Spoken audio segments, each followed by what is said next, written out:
It is my pleasure to introduce to you Mr. Sumit Bose, who is the keynote speaker of this workshop. Mr. Bose is the former Finance Secretary and Revenue Secretary of the Government of India, Department of Revenue in the Ministry of Finance. He is presently also a member of the Expenditure Management Commission of the Government of India. He has a very distinguished academic and professional career. He was educated at the Doon School, Dehradun, and he was also in Stevens College, Delhi, and then the London School of Economics. And he joined the Indian Administrative Service in 1976. Prior to his appointment, he was here. He was prior to his appointment as Finance Secretary, he was Secretary Expenditure and also Secretary Disinvestment. He has also been Secretary in the 13th Finance Commission from August 2007 to January 2010. Prior to that, he was Principal Secretary Finance in the Government of Madhya Pradesh. As Joint Secretary, he was part of the Ministry of Human Resource Development, Government of India, and he was also entrusted with the task of launching the Sarv Shiksha Abhiyan, which is a flagship program in education, universal education in the Government of India. He's also served as Secretary School Education in the Madhya Pradesh government, the state government of one of the states of India. So we could not have a better person than Mr. Sumit Bose to give the keynote, where he's really brought the social sector and finance together in his experience. May I request Mr. Bose to please... I just need to also invite two other panelists for this particular session. Jan Van Ravens, I don't know whether I'm pronouncing it correctly. Is he there? Yeah. And Caroline Arnold from Aga Khan Foundation. I'll just very quickly introduce them. Jan is a senior policy maker and consultant affiliated to the Child Study Center at Yale University, and he has in recent years supported early childhood policy development in several countries around the world. And as a member of the research team from Yale and Harvard, he has studied the governance of child policy in Colombia, Kenya, Peru, and Uganda. Can I request you to please come in? And Caroline Arnold is a Director of Education at the Aga Khan Foundation, based in Geneva. She's overseeing education and early childhood portfolios across 17 countries in South and Central Asia, Eastern and West Africa, Middle East, and Europe. So that gives us the span of experience we have on the dais. Welcome.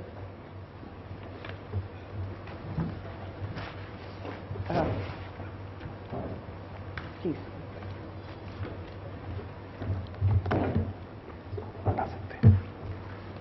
इसको हटा सकते हैं थोड़ा तेजी में, हाँ नहीं गिर जाएगा.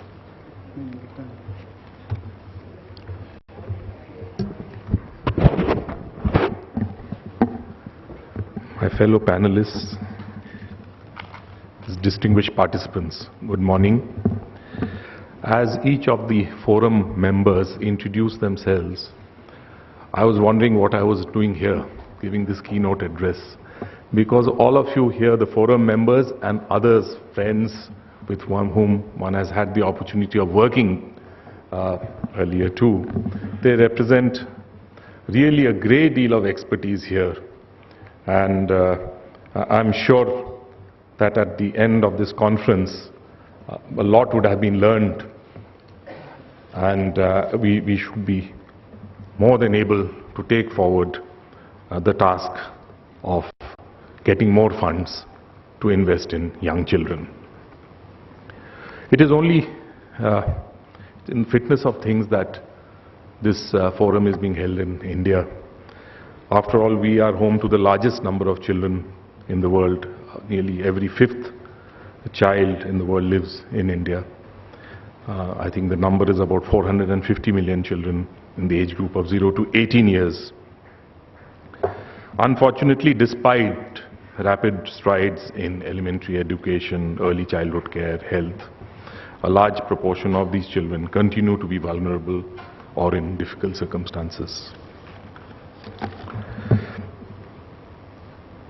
I propose to share with you the manner in which national schemes and the concomitant funding for elementary education, early childhood care, nutrition and health have evolved in recent years.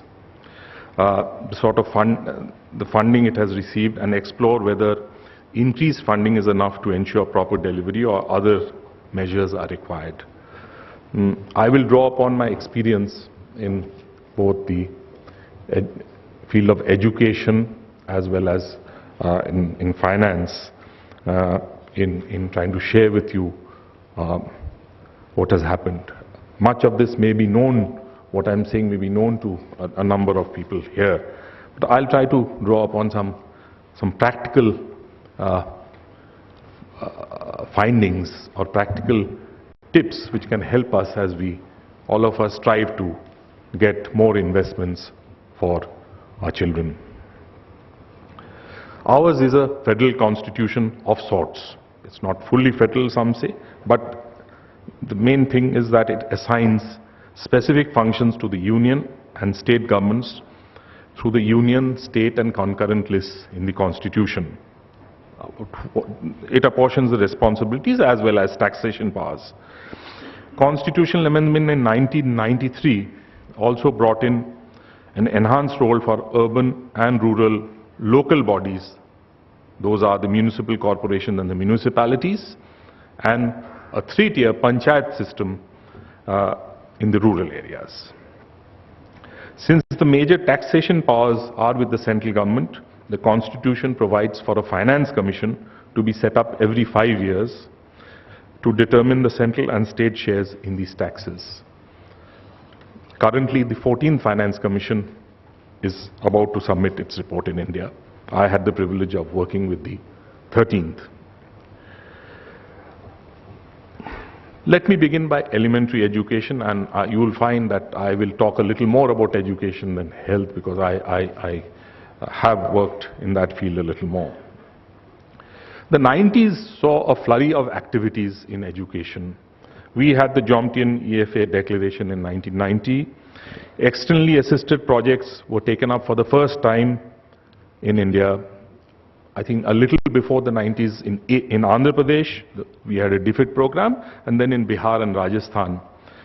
And a national district primary education project was launched in 1994 with funding from World Bank, the EC, DFID and other donors.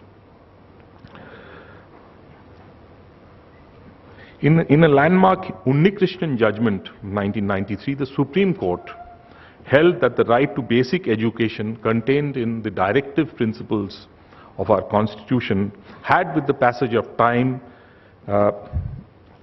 since its enactment, been effectively transformed into a fundamental right of education for children up to the age of 14. So the judicial pronouncement was clear that it is a fundamental right. The government launched the Sarva Shiksha Abhiyan, or the Program for Universal Elementary Education, in 2001.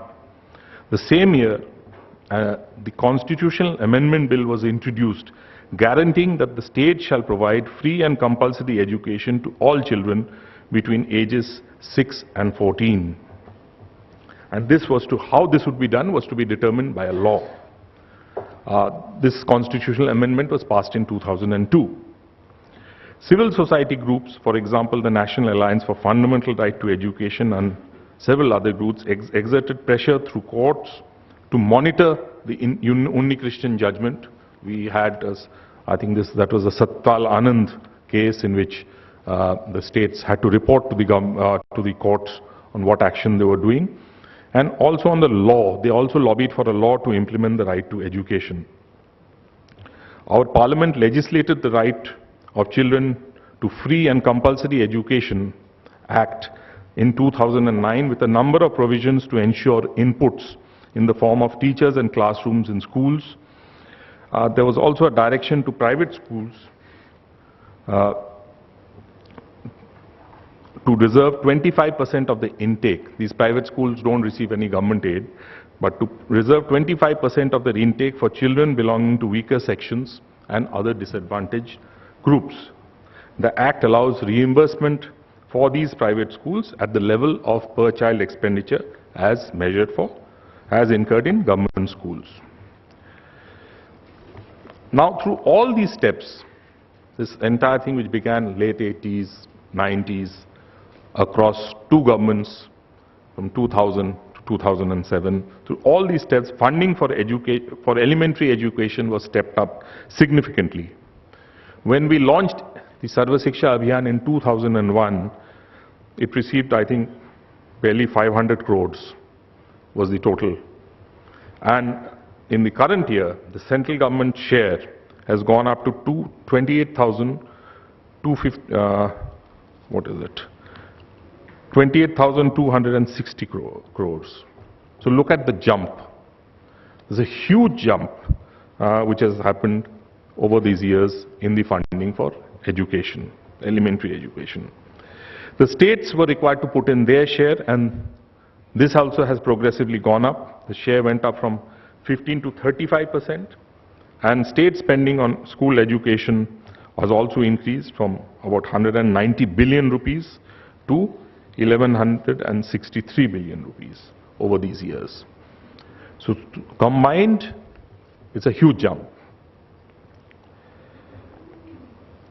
The way finance works, it's important that they be assured of a source of funding before they allow departments to embark on ambitious programs like the Universal Education Program.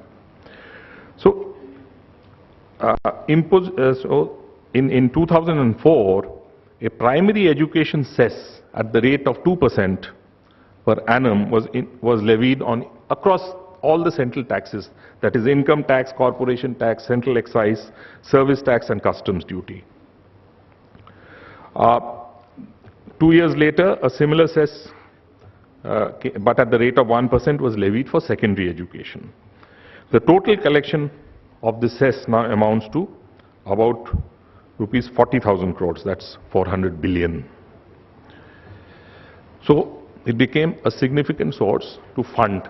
Not enough, of course, and general revenues have always been committed for education, but the cess became a source for funding of education. Some of the states also have legislation enabling an education cess, Maharashtra and Madhya Pradesh, but that has been used far less. Interestingly, even when we go down to the local governments, they have enabling provisions to impose cess. Municipal corporations have the power to levy a cess as a proportion of their property tax. I can give you the example of Indore from Madhya Pradesh. It imposes a surcharge of 20% on property taxes and to fund school infrastructure. And the collection is about 150 million this year. That's what the municipal corporation told me a few days ago. So again, there could be possibilities of the use of a cess in addition to regular taxes in the short term when we have to achieve a goal of universalizing education. One other factor in intergovernmental finances and also in funding by external donors has to be borne in mind. That is the danger of substitution of funding. Since if more funds are provided by the central government to the states, how do we ensure that states continue to maintain their level of funding? Similar would happen with the donor. Otherwise, there's a danger of substitution of funds. This is something which has been built into the scheme, and the 13th Finance Commission, which gave substantial additional educational grants to states, mandated that elementary education budgets of states must grow by at least 8% in order for states to be eligible to receive funds.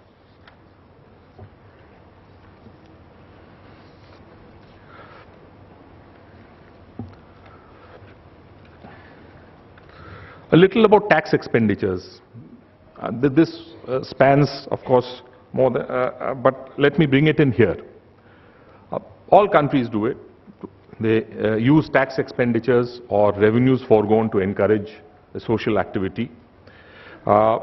with a view to encourage private participation in education, institutions or trusts engaged in running of schools and health programs are exempt from the payment of income taxes. Further contribution from individuals and corporates to these trusts get 50% exemption, and in some cases, where there's a committee which approves, 100%. For individuals too, because private expenditure in education is considerable, there are concessions. Tuition fees, for example, are eligible for deduction for the purpose of income tax. Interest on educational loans are eligible for similar deduction. When this new service tax, a relatively new tax, was introduced, preschool education, school education, other recognized forms of higher education are exempt from service tax. Even the services received by these educational institutions, such as security, such as transport, the school buses, such as housekeeping, are exempt. And healthcare services by clinical establishment are similarly exempt. So we have the use of revenues foregone or tax expenditures also contributing to investment in children. This too can be considered, can be exempt, although there is a school of thought that rather than use tax expenditures, we must actually be more transparent and actually show and give these amounts, the same amounts which we give through tax expenditures, through subsidies. That's another school of thought, but as far as we are concerned, we have been using tax expenditures and it's been going on well, I think. Coming to nutrition, in order to raise the nutrition level of children, a midday meal program was launched in 1995 in primary schools in selected parts of the country. But here again, the Supreme Court intervened to direct universal coverage, first in 2001 and again in 2004. A Right to Food campaign had emerged as an informal network of committed organizations and individuals. And in 2001, a group under the banner of People's Union for Civil Liberties filed a case in our Supreme Court demanding the right to food to be recognized as a legal right of every individual. Under this under the umbrella of this case, the Supreme Court passed a series of significant orders impacting the lives of children, including universal coverage of midday meal program, which I just referred to, and the universalization of the integrated child development services for children under the age of 6. That came in 2006 from the Supreme Court. Central funding for midday meals also expanded from rupees 600 crores in 2007-8, and coverage was expanded from primary all to the entire elementary education structure to over 110,000 million in the latest fiscal. So we have 6,000 million going up to 112,000 million. I mean, that would be how many billion, I don't know. But that's a significant jump.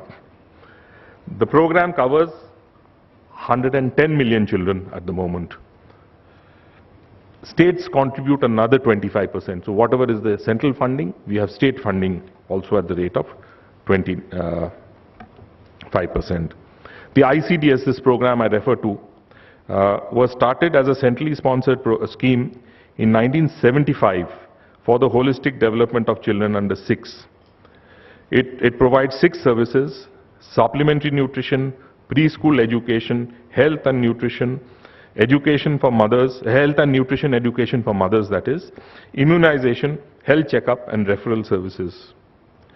It has now been universalized to cover all habitation, 1.4 million Anganwadi centers, and it's the largest early childhood development program in the world, I think, and it reaches out to over 80 million children and almost 20 million mothers.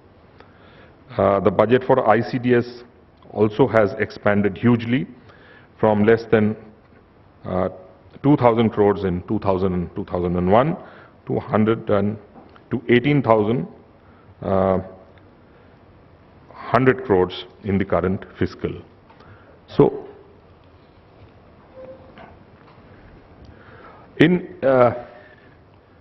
2013, taking forward the right to food movement, which I talked about in terms of the Supreme Court judgment and the civil society movement, the Parliament introduced in Parliament the National Food Security Bill, which was passed. This includes the following: adopting a life cycle approach, the Act assures 5 kgs of cereals per person per month at highly subsidized rates. That's at pregnant and lactating mothers are to get free meals from Anganwadis, along with rupees 6,000 as maternity benefits. Children in the age group of 6 months to 6 years also get free meals from Anganwadis, and those from 6 to 14 years get free midday meals in schools.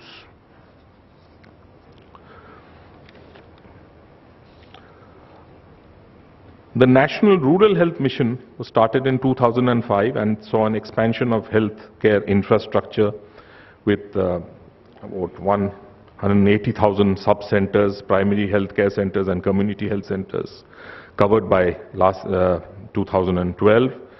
In 2013, the National Health Mission was launched subsuming the NRHM, or the Rural Health Mission, and the Urban Health Mission. And again, the allocations jumped from 188 billion to 30 billion for specific, with 30 billion set aside for specific child focused components, including immunization. The Economic Survey, which is placed with the budget every year, reported that the combined expenditure of center and states on health increased from 560,000 crores in 6-7 to, 536 billion in 2006-7 to 1363 billion last year.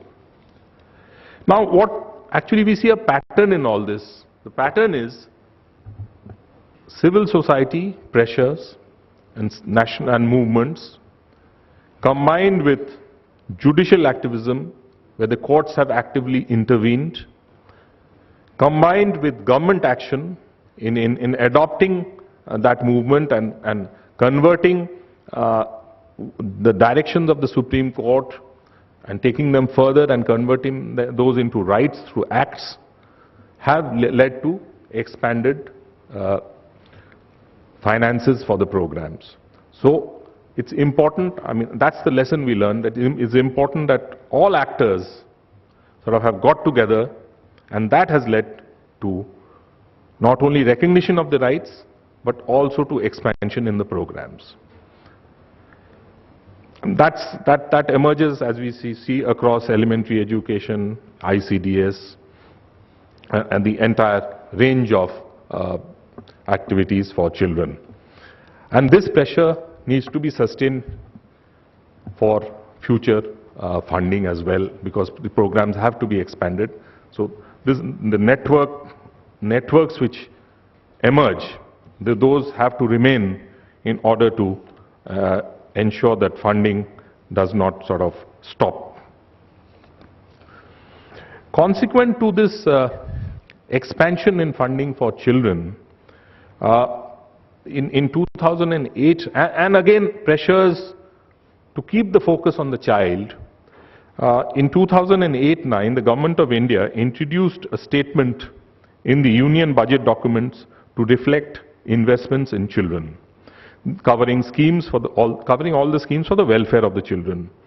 The amount under the child budget has increased from about 334 billion rupees in 8-9 to 810 billion in the current fiscal. The numbers, of course, have been going up because over time all these schemes have got more funding. But I think in presenting the children's budget separately has focused on the provisions for these schemes, and it has also encouraged the states to undertake a similar exercise in their budgets. So the child budget, it's tucked in one of the, it's not a separate document, it's in our expenditure budget as it's called, but it gives all the investments together. I think the further thing that it has done, it has also encouraged analysis of investments in children by academics. For example, there has been criticism that despite increases in the nominal amount which I just read out, there has been slight decline in the child budget as a percentage of the GDP from 0.67% in 2011-12 to 0.6% of GDP in 13-14. So again, presenting the budget, be it the child budget, be it a gender budget, which again most governments have adopted, in a transparent manner, encourages discussion, both focus and discussion on those budgets. And if there is slippage, if funding sort of dries up for some sectors, for whatever reasons, there can be pressure built up by civil society.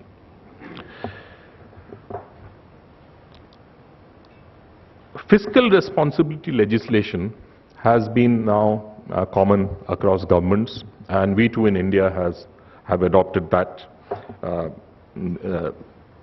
legislation under the name of Fiscal Responsibility and Budget Management Acts, both at the central level and in the state level.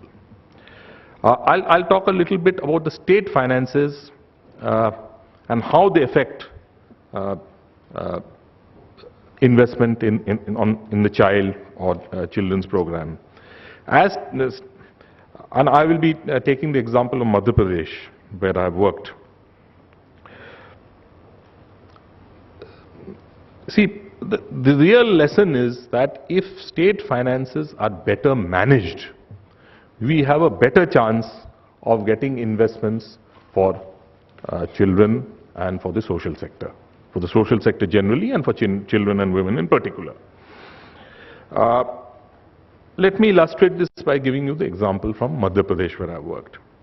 Between 2001 and 2005, allocations to social services declined in MP as in many other states because the states at that time faced severe crisis. After 2005-06, the fiscal health of MP as well as other states improved considerably, as on the recommendations of the 12th Finance Commission, which kicked in then.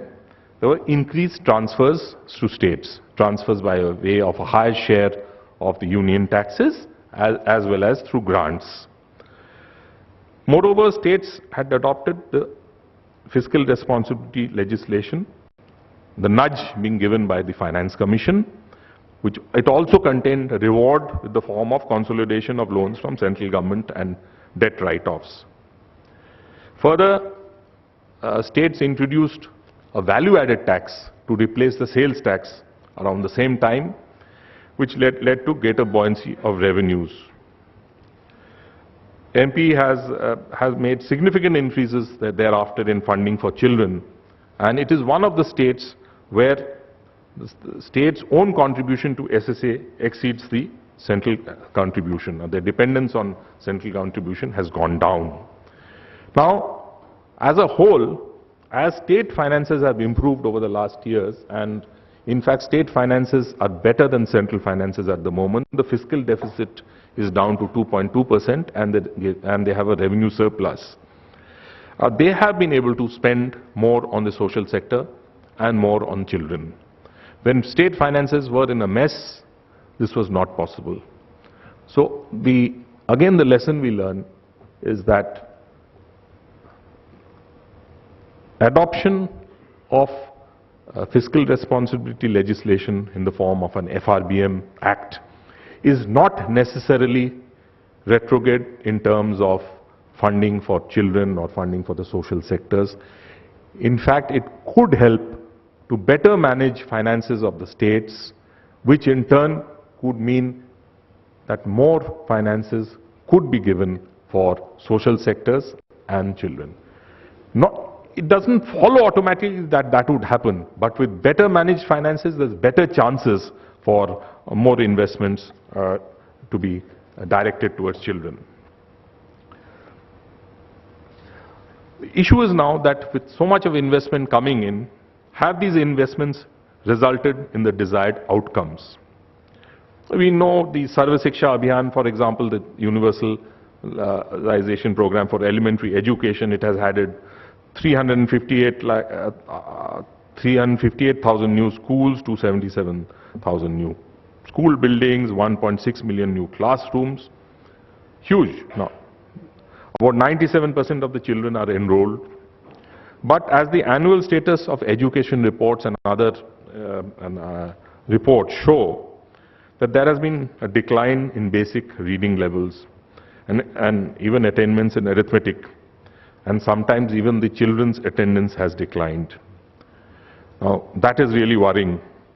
The PESA district survey by Accountability Initiative found several problems with top-down resources, resource control, and process-related bottlenecks in fund flows. So even when there is funding, those are not flowing to the schools in time. Now, that is again worrying. If we move to nutrition, the Hangama report of Nandi Foundation, which covered 112 districts, including 100 with the lowest child development indicators, found that ICDS Anganwadis were widespread. They were there in 96% of the villages they surveyed, but they were not always efficient. And on the day of the survey, only 50% had actually provided food. And mothers' nutrition and health education were totally neglected, with only about 19% of the centers providing that. The government has announced the Swachh Bharat mission recently to provide sanitation facilities, including toilets and solid and liquid waste disposal systems in all villages, and along with safe water supply by 2019, which is the 150th birth anniversary of Mahatma Gandhi. The Prime Minister, in his Independence Day speech, has announced that during the next year, all schools will be provided with separate toilets for girls and boys. This massive announcements and political commitment has at once made several corporates to join this national campaign, and they have committed their own funds for the purpose. So government will be pursuing this target of the overall target of this Swachh Bharat Abhiyan, and within that of providing toilets in schools. But even as this campaign is mounted and funds are committed, we have to bear in mind that mere provision or creation of toilets is not enough, and we have to generate demand and initiate a behavior change. A study of the earlier Nirmal Bharat Abhiyan, which is a total sanitation campaign, showed that goals were set and plans were based only on input indicators, such as construction of toilets, but the IEC component was neglected. Consequently, even toilets which were constructed fell into disuse, and they may have to be made all over again. The lesson here for us is that even as we mount a big campaign for sanitation, we have to encourage the IEC, and we have to create a campaign much like the campaign which has been created for elementary education and for nutrition in order to carry this through. Little bit on NGOs and the PPP. Non-governmental organization and civil society have played an important role in education, health and nutrition. It's very evident from what I had stated earlier and the sort of pressures they have exerted on both the judiciary and the government. And there has always been a large number of private schools in the country, in several states, and some of them receive government grants, others don't. They're called aided schools or unaided schools. PPP initiatives are being encouraged to create social infrastructure assets, and we have a scheme as for the general infrastructure of providing viability gap funding up to 20% of project costs. States have used the PPP route for development of residential schools in tribal areas and for model schools.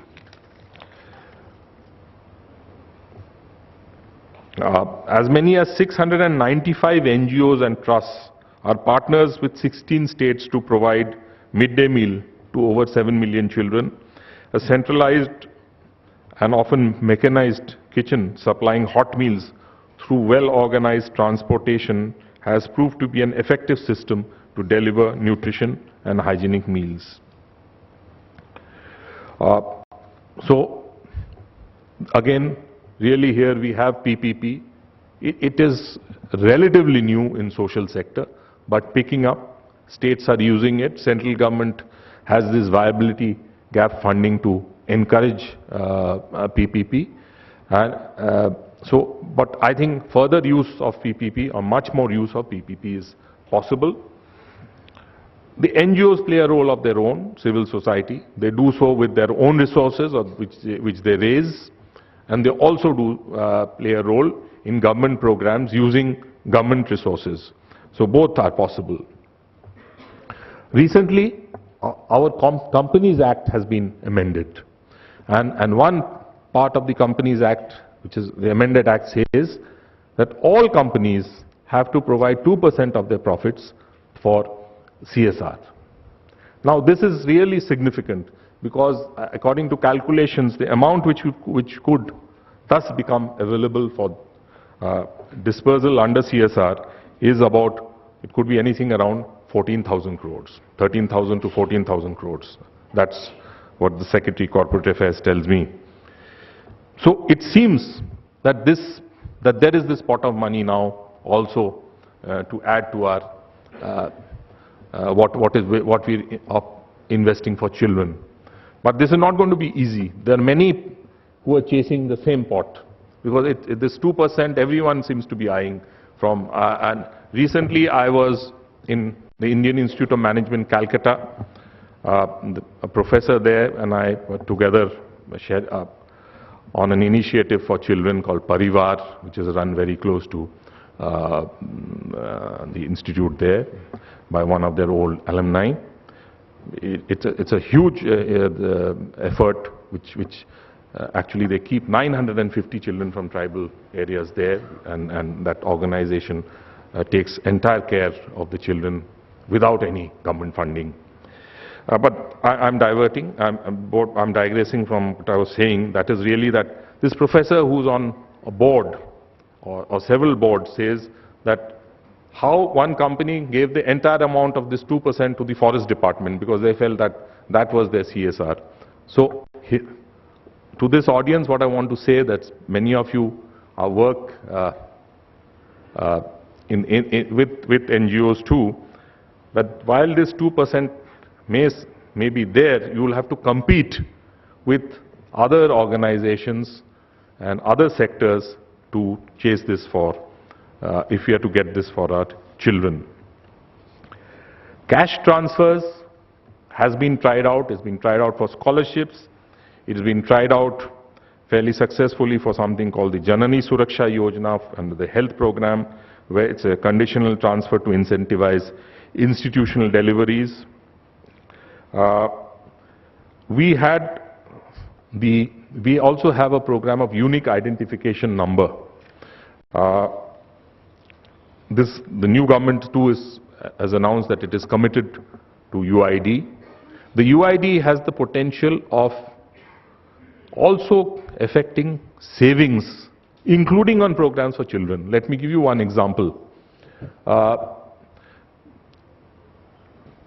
Some states have, including Maharashtra, they have a whole lot of private institutions, private educational institutions which run on grants. These grants are usually dependent on the number of enrolled children. So there are cases of multiple enrollment. The same child enrolls in more than one institution, including a government one, because in a government one he will be possibly, that child will be fed, but there will be in multiple enrollments. One way of guarding against that is to use the UID. If a UID is used, it had been calculated that in the state of Maharashtra alone, the potential savings could be about 2,000 crores. So UID is a way of ensuring cash transfers as well as of creating fiscal space.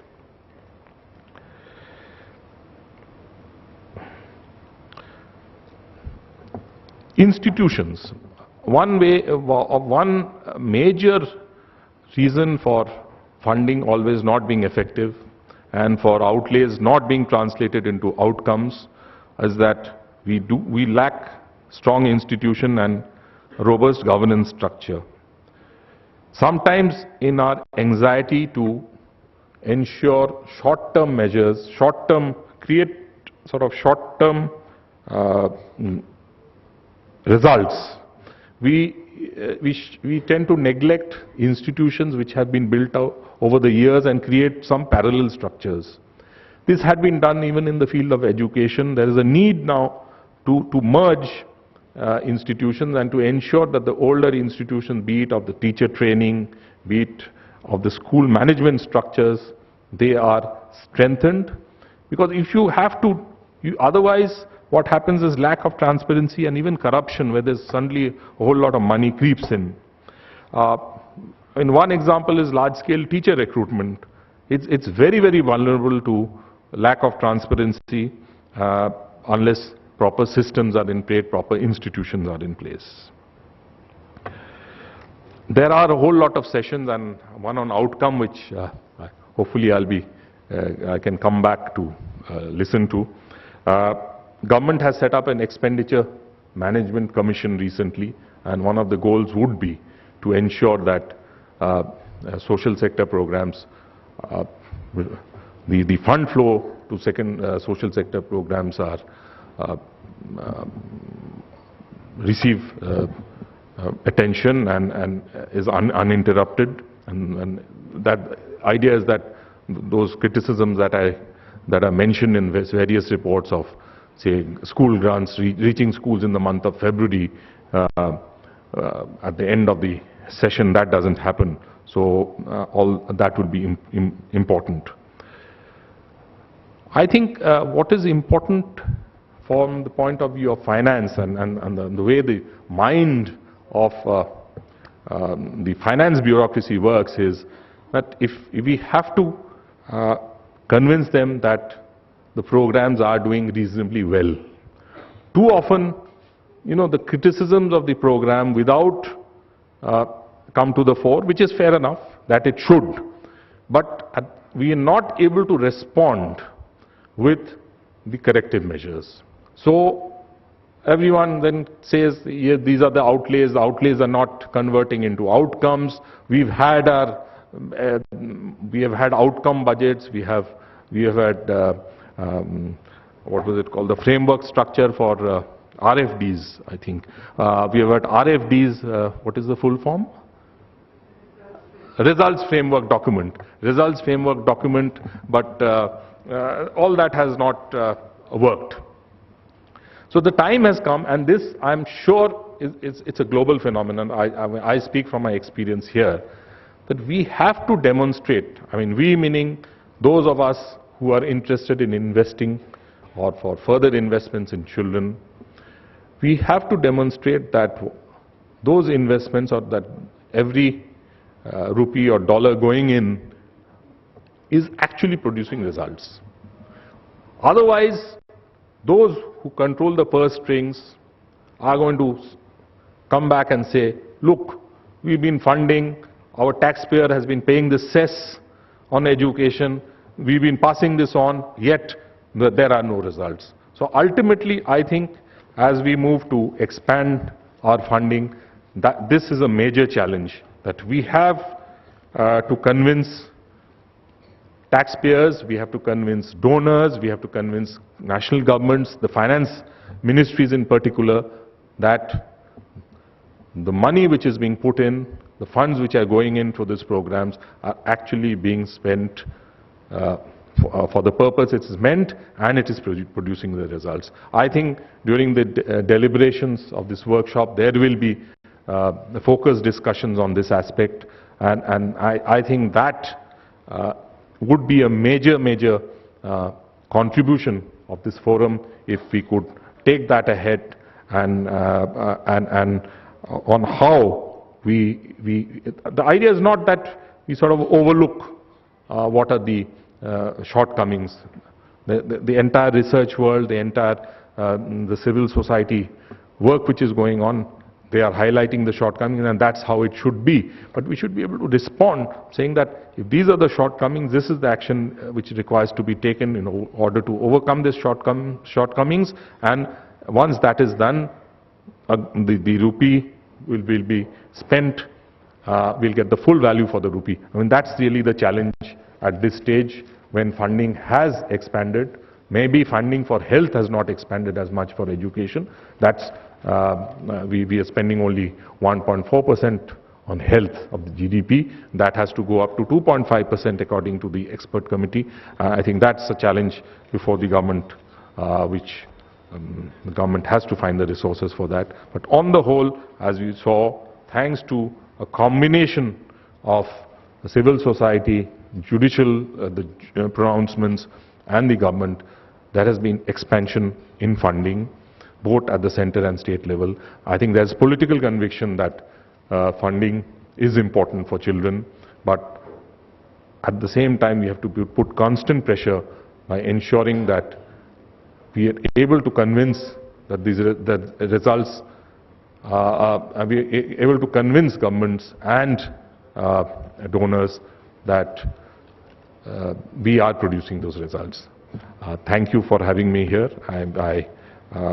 I hope I've tried to bring in some of the practical elements from my experience, and I would, if there are any questions, of course, we'll have a discussion after this. Thank you.